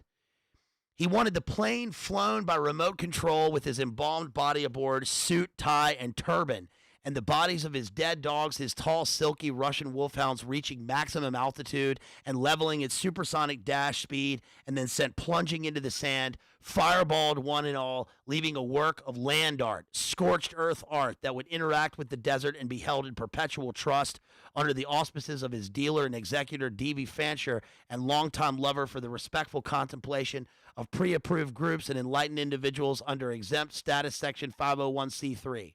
What did the doctor say? It's fine. It's nothing. It's normal. Maybe he didn't want that life after all, starting over broke, hailing a cab in a busy intersection filled with jockeying junior executives, arms aloft, bodies smartly spinning to cover every compass point. What did he want that was not posthumous? He stared into space. He understood what was missing, the predatory impulse, the sense of large excitation that drove him over through his days, the sheer and reeling need to be. His murderer, Richard Sheets, sits facing him.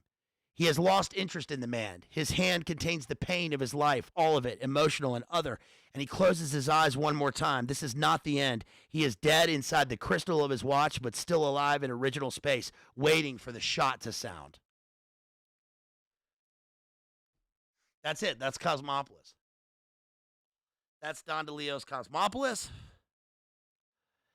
So again, that is the end point. If you guys want to see a kind of precursor to that, then you should check. And if you haven't seen it yet, especially if you're watching this later, please check out my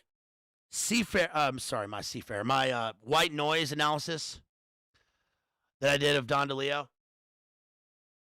You can also check out my Libra analysis, my Mao 2 analysis. I also did Point Omega and the Silence. Let's see here.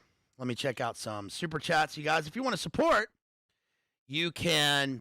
Yeah, it does. You're right. It reminds me of Hunter S. Thompson. It reminds me of Hunter S. Thompson and his shooting off into space with the big peyote hand and all that. It reminds me.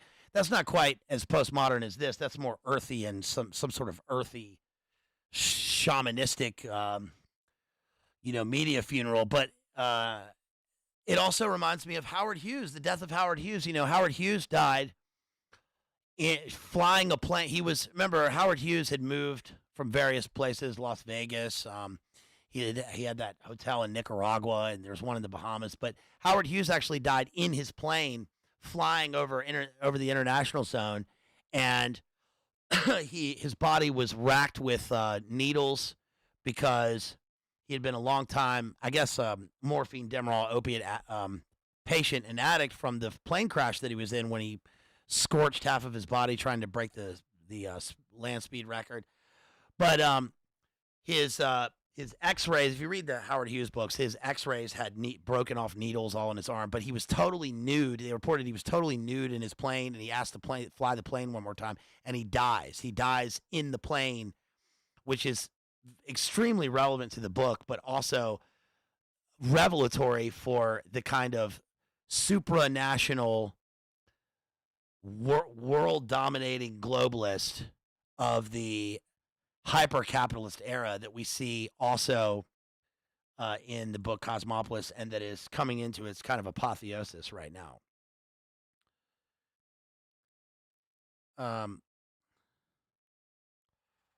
Let's see. Yeah, if you want to send a super chat, if you want to support, I really would appreciate it. Yo, there's Sabrina right there. Yeah, Sabrina. Hey, Sabrina sent $10. Bazed, I'm begging you. The Mission. Thank you, Sabrina. Really appreciate it. The Mission, 1987. I've seen it. And De Palma's Obsession, 1976, with Cliff Robertson. We can talk about Lathe of Heaven by Le Guin later. Name your price for the films. The Mission is a great film. Of course, that has Jeremy Irons, who went to my drama school, Bristol Old Vic, and Robert De Niro in one of his best roles. That's a fantastic film. And De Palma's Obsession, 1976. If you just saw a Parallax View Analysis with Jay, we were just talking about De Palma, so we might be doing a De Palma analysis. I just watched Blowout the other day, the John Travolta Seaspiracy film. So, yes, thank you so much for that. Really appreciate that, Sabrina. And let me look for your, yeah, just like that. That guy was a real jerk. What? Yeah, that guy was a real jerk. Yeah, no, so talking about Albert Fish, Albert Fish, that guy was a real jerk. He was. Shouts out to Norm. Sabrina, yes, I'm glad you saw that. And also, I will, hold on, did I just paste that? Yeah. If you guys want to support me, you can support me through PayPal right here or Cash App or Venmo. I really would appreciate it. Thank you for the super chat. If you guys want to support me, you can also support me directly because I need that Red Bull book fund. And I will, guess what? I will be doing soon not that anybody's asked for it, but I've been talking about it for a long time. I will be doing an analysis of the Prince Harry book. I've thought about how to fit this in for a long time. I've been talking about this book since it came out. So I've got the book on the way. This is truly a book that I'm reading so that you don't have to. A lot of the other books that I cover so that you will read the book or you have read the book, but this is definitely one that I'm going to cover so that you don't have to. Let me look right here at Sabrina. I'm going to try to find what you dropped in the last one because I want to make sure that is that the super chat you dropped in the last one? I don't want to go by without it. I'm going to try and find that real quick, you guys. You see my list here because I want to make sure I got the super chats from last time. Yes, Sabrina said last time. Sabrina, you said love the content, and you dropped the $20 super chat last time. I appreciate that. So let me give you a shout out right now. Love the content. Yeah. What is the recommended contribution for a film review? I would love The Mission and Obsession by De Palma. Thank you. If anybody wants me to do a sponsored streams for books and movies, drop $100 in PayPal. Especially if I'm going to do them with somebody else, so that I can get them their half. And so, do that through PayPal or Cash App or Venmo. Especially PayPal is probably the best. Also, I wanted to give a shout out to, let's see, Mav dropped the Spartan comment last time. Sabrina dropped that super chat just now. And so I think I got to all those super chats from last time. Let me make sure I also give Jason a shout out because Jason dropped me a super chat on PayPal that I missed last time.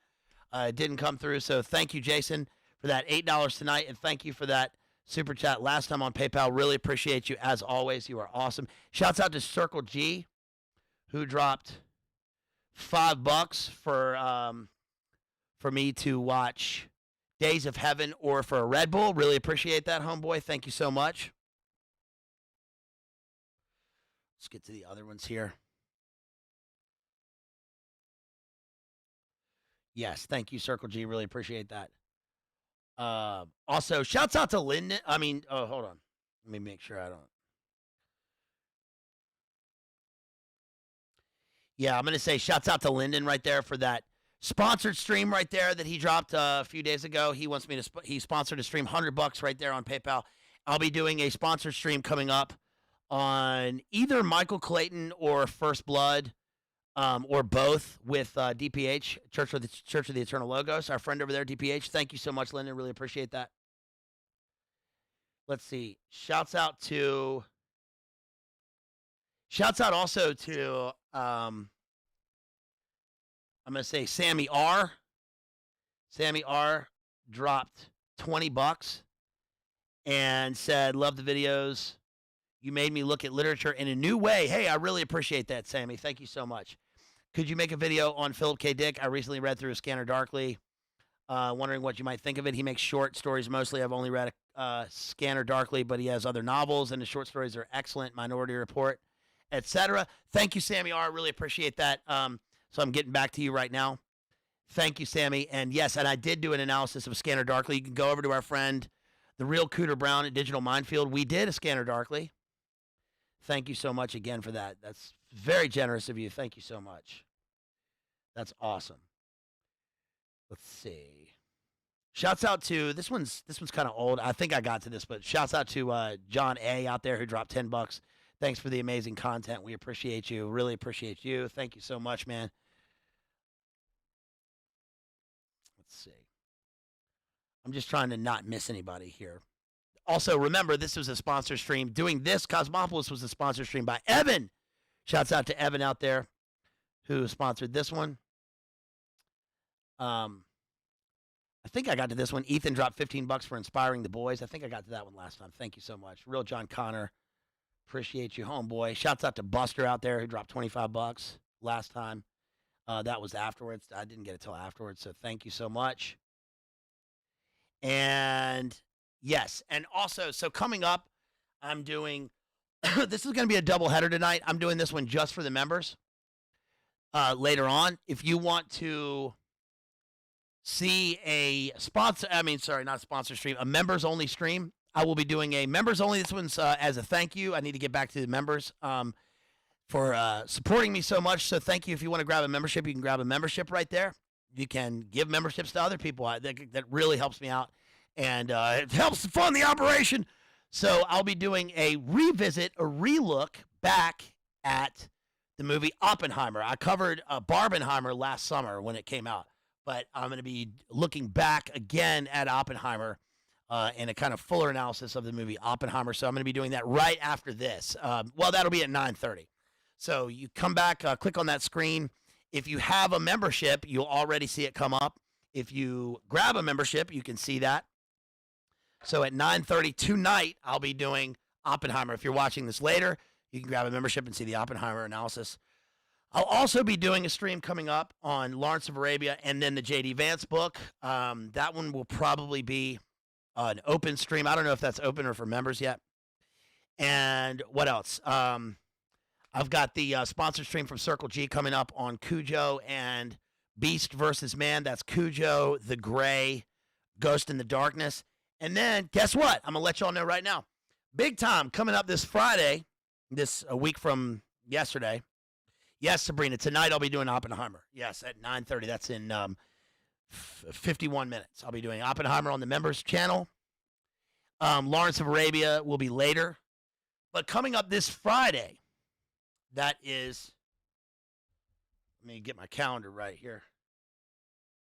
Yeah, coming up this coming Friday, the 9th at 9 p.m. Eastern time, I will be doing a stream on The Hunt for Red October, the book. I'll be covering the book. Also, we're going to be doing the film and a movie called Wrong is Right, and that is with Mark Hackard. Everybody should know Mark Hackard from Soul of the East, and been a long time friend with Jay. He's on Jay's channel. You should know Mark Hackard. So I'm super excited to be talking with Mark Hackard. He'll be coming on here this coming Friday to talk about, he's an expert.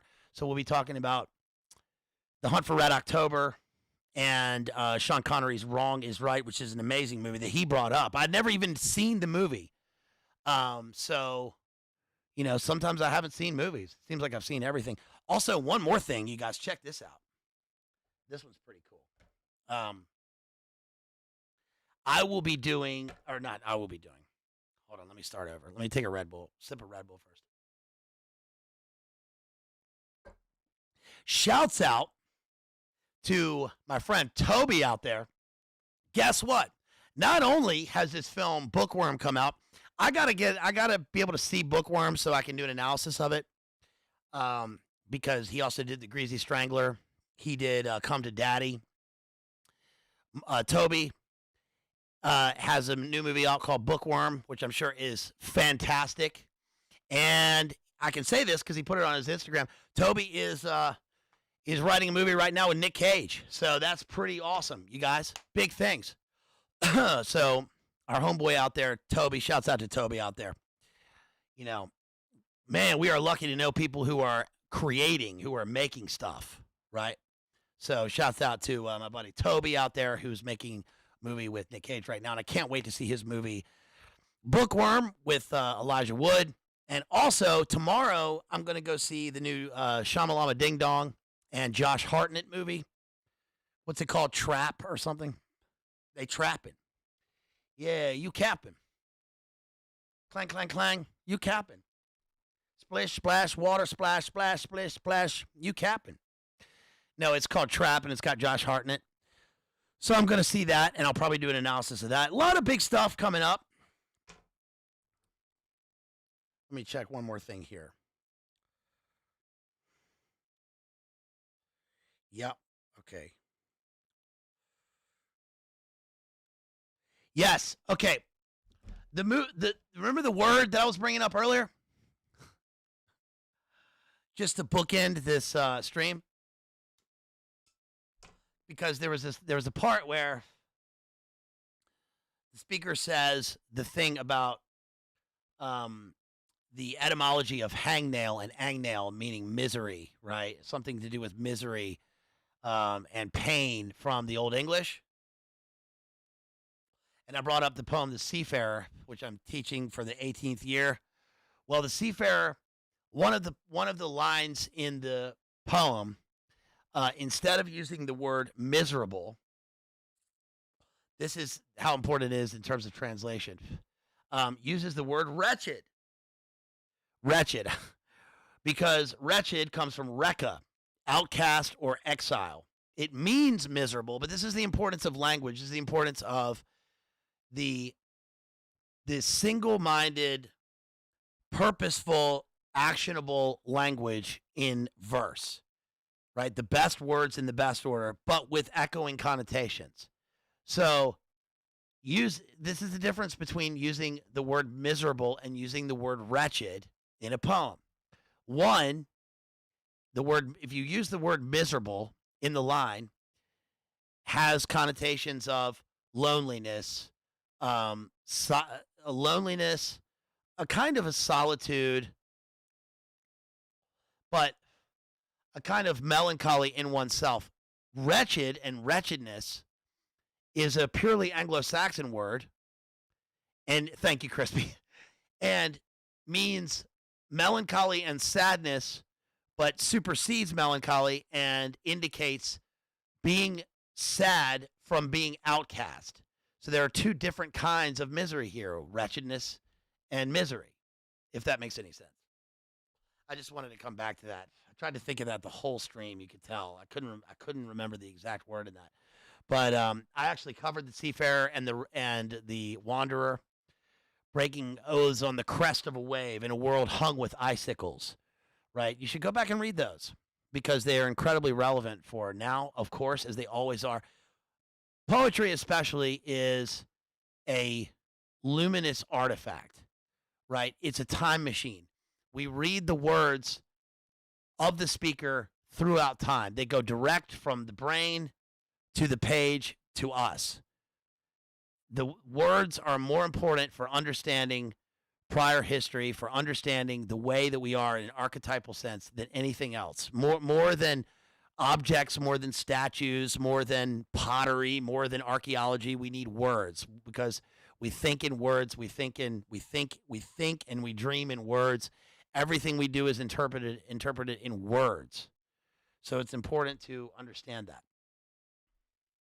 So that is Cosmopolis by Don Delillo. So again, I will be coming back in 35 minutes from now doing an analysis of Christopher Nolan's Oppenheimer. If you want to see that, you need to grab a membership. Let me check my super chats one more time. You guys, please support me if you want to support me. Thank you, Egon, for grabbing a membership right there. Anybody who has a membership, thank you so much. Please make sure you go back and watch my streams. Go back and watch the ones that are linked in the video description. Go back and watch the other ones, especially the other Don Delillo. Check out the most recent streams. Check out all the old ones.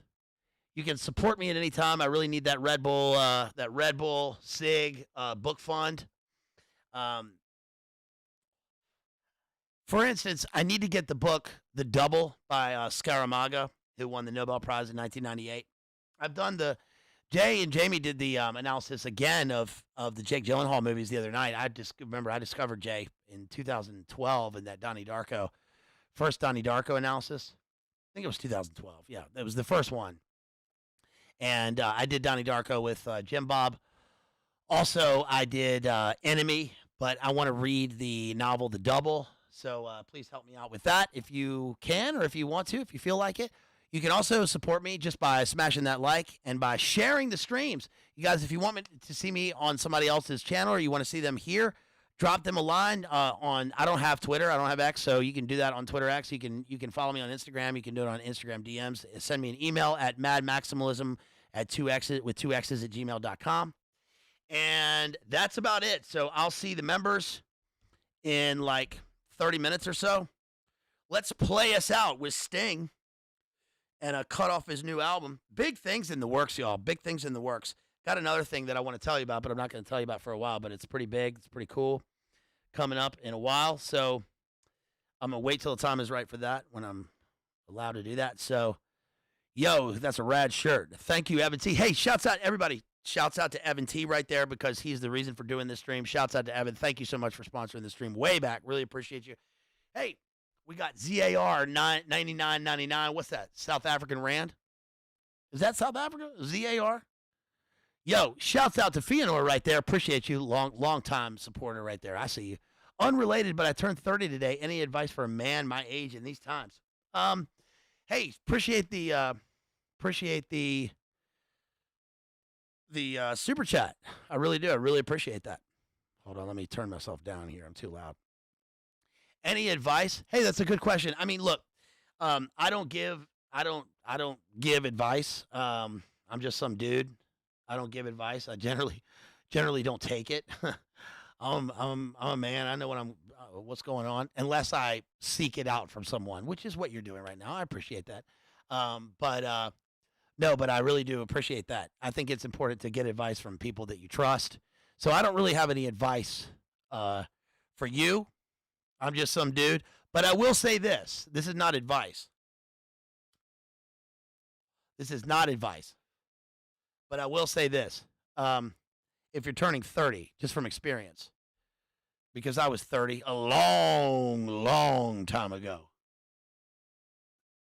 I'm about to turn 44 here. Yes, South African Rand. That's it. I'll say this. I think it's important if you're 30 years old or however old, especially if you're a man. I think it's important to. I'll say this from experience, not advice. I'll just spit it out now. I've been waffling with this. I think that it's important for everybody, no matter who you are, to stay in touch with I'm just some dude, but to stay in touch with your faith and go to church. But I also think that it's very, very important to make an active effort to stay in touch with your family and especially your friends. Because if you're 30 years old people look, man. A lot of people grow up faster dealing with more in their life when they're very young than they do, than other people might their whole life. A lot of things can happen. But I will say that one thing that happens as you get a little bit older is that, especially in your 30s, is that if let's say you get married and let's say you have a family, obviously you start to focus on your family and stuff, which is great and that's right. You should. But it's also important to remember that you can't put your friends to the test because they're always going to fail you. Meaning that don't put your friends to the test. Don't hold them to the regard to the standards that you yourself it has to be. You have to hold yourself to a standard higher than you hold other people. Meaning that when the worst things happen in life, a lot of times people get frustrated because people don't reach out to them and don't treat them the way that they would want to be treated. Like, for instance, let's say you're in your 30s and something, life happens, right? And nobody knows about it. Well, nobody's going to know about it if you haven't been in touch. You got to stay in touch with people. But that also means that when the things happen to you, you can't expect people to treat you in the way that you would treat other people. They're not ever going to measure up. So you got to be thankful for whatever is given to you. Like, for instance, if you get a phone call, this is the easiest thing for now. Okay, this is not advice. This is just me kind of riffing. When you get a phone call from a friend, there are times when you can't answer. You're at work, you're engaged in something, whatever it is, but you got to do the best you can under the circumstances and in a reasonable amount of time to let them know that you got the phone call and to call them back because it might be the last phone call that you get from them. And I mean that. It might be the last time. And, I say I'm not giving advice because I'm the one, we're all fallible. We all fail at this stuff all the time. Like, if you want to go, if your friend's having a birthday party or something and you gotta get there, you gotta make the effort. But there are times when you can't. You don't have enough money. You don't have enough gas money. You don't, but you still got to do what you can, and you got to try and make up for it. Because people, as you get older, they only will take so many excuses. You know what I mean? And the excuses are what's really annoying. It's annoying. I feel like people should feel annoyed at themselves when they give excuses. Oh, I can't make it because it's raining, or whatever. Just be honest with yourself and be honest with them. You don't owe anybody anything. Like especially when you have a family and stuff. God comes first. Your family comes. But you got to try and make the effort to let them know what I think is important to know is that you love them, because we live in a world where love is truly like loving and admiring people and wanting to serve is so rare. Charity is important. And I don't mean charity like giving money. I mean like the spirit of charity. Think about how important it is for you for someone to acknowledge you. You know what I mean? Like even when someone knows your name, like if you go to the gas station and you buy cigarettes and the lady knows your name or knows your nickname or looks at you or acknowledges you, yo, Mr. Philip Morris, whatever it is, that is important. That means that they recognize you. That means you're valuable to them. And so you've got to do that for other people. You know what I mean? It's kind of like, the way I think about it is kind of like when you hold the door for somebody, when you're like going into the gas station or something, you hold the door for somebody, they walk in, they don't say anything, they don't give you any acknowledgement. Well, guess what? The moment that you say, you're welcome, you voided out the deed that you did. It's over. You might as well have slammed the door in their face. I think it's important to just try and do things regardless of what you're going to get back, because you're never going to really get stuff back. It's important. It's more important, I think, that people leave you thinking that they had a good experience leaving you. They had a good experience knowing you. You know what I mean? Because as they say around here, tomorrow ain't promised. You know what I mean? You can be walking around 1 minute and the earth opens up and swallows you and you are gone. And I've known that plenty of times in my life where people are just gone. They're just gone. So it's important to let them know that you love them while you can. Is that good enough? I mean, that's not advice. I think that's just I guess maybe that's the kind of thing that I wish somebody had, maybe I wish somebody had told me that when I was younger or something. I don't know. But I think that's important. You gotta call your. I've said before. I've got this one of my best friends that I've had my whole life. He recently reminded me that he remembered that it had been exactly it's been exactly I think 25 years since his cousin passed away, and he was just walking around and he remembered that it was the day. And he told me, once basically that his older cousin. I'm not telling tales out of school here. I think this is not anything that's locked into the vault.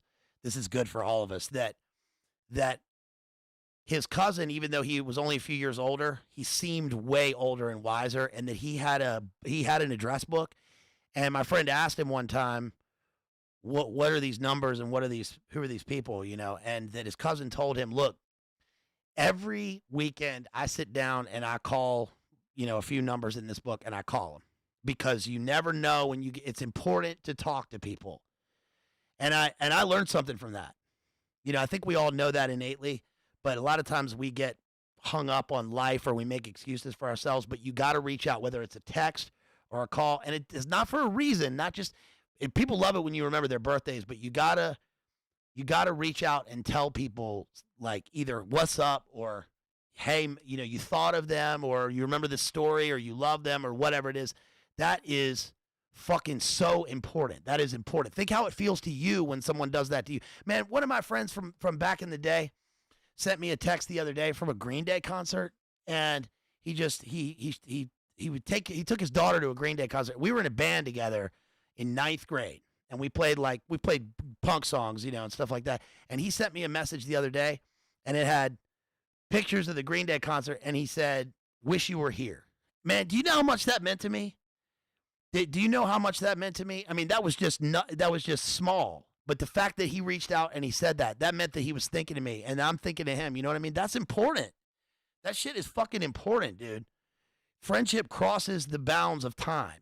So I think that's important. I'm just some dude, and I am as bad as anybody else. But I think that, I guess I try to be like that. I guess we all should try and be like that. So, do you get what I'm saying?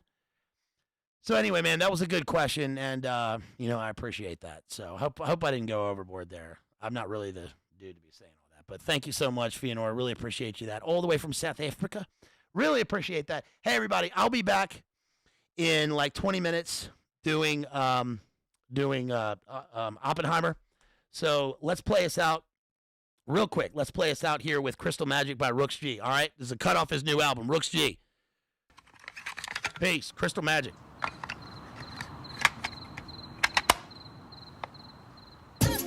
That's right. There we go. Let's hit it.